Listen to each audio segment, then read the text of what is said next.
بسم اللہ الرحمن الرحیم نحمدہ ونصلی علی رسولہ الکریم۔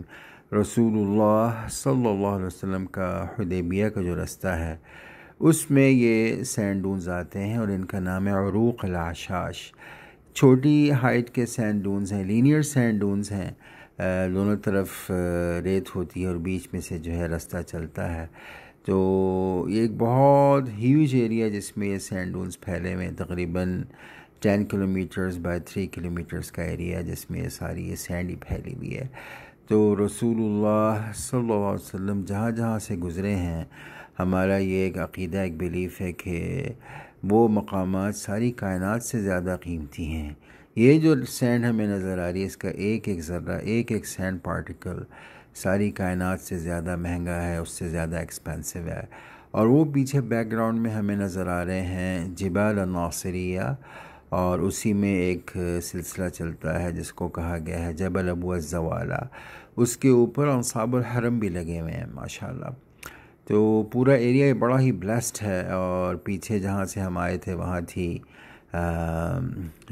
ثنیۃ المرار، جبل المکسر اور جبل الضاف کے مابین، وہ بھی بڑی مبارک جگہ ہے۔ وہاں سے جب آپ گزر رہے تھے تو آپ نے صحابہ سے فرمایا تھا کہ جو اس ثنیے میں سے نیچے اتر گیا اس کے گناہ معاف کر دیے جائیں گے، جیسا کہ بنی اسرائیل کے گناہ معاف کیے گئے تھے۔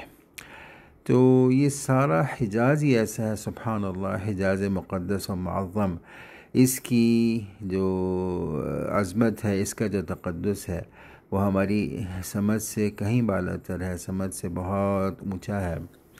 اور یہ ہے کہ اللہ پاک کو وہ یہ مقامات جہاں جہاں سے آپ گزرے ہیں، آپ کے صحابہ گزرے ہیں، جہاں آپ کے اوپر بھوک اور پیاس آئی ہے اور جہاں پہ مجاہدہ آیا ہے، یہ مقامات اللہ پاک کو بہت زیادہ محبوب ہیں، بہت ہی یہ اللہ کے نزدیک بڑی اونچی شان والے ہیں۔ تو حجاز ماشاءاللہ، یہ ہمارے دوست بھی کہتے ہیں، ہم بھی یہی کہتے ہیں کہ حجاز جو ہے نا، آنکھوں سے دیکھنے کے بعد سمجھ میں آتا ہے۔ جو کچھ کتب میں لکھا گیا ہے صحابہ کی قربانی کے بارے میں، ان کے جو احوال قلم بند کیے گئے ہیں، وہ کتابوں سے پڑھنے کے بعد کسی حد تک ہی سمجھ میں آتے ہیں، لیکن جب خدا پہنچیں گے ان مقامات کے اوپر اور ان کا مشاہدہ کریں گے اور ان کے اندر آپ چلیں پھریں گے اور تھوڑی بہت جو مشقت آئے گی، پھر اس سے جو ہے اندازہ ہوتا ہے کہ صحابہ سے اللہ نے جو قربانی لی وہ اس کا درجہ کیا تھا، اس کی علو شان کیا تھی۔ اسی لیے صحابہ کے بارے میں فرمایا گیا لا تجد قوما، تم ایسی قوم تمہیں کہیں نہیں ملے گی ماشاءاللہ۔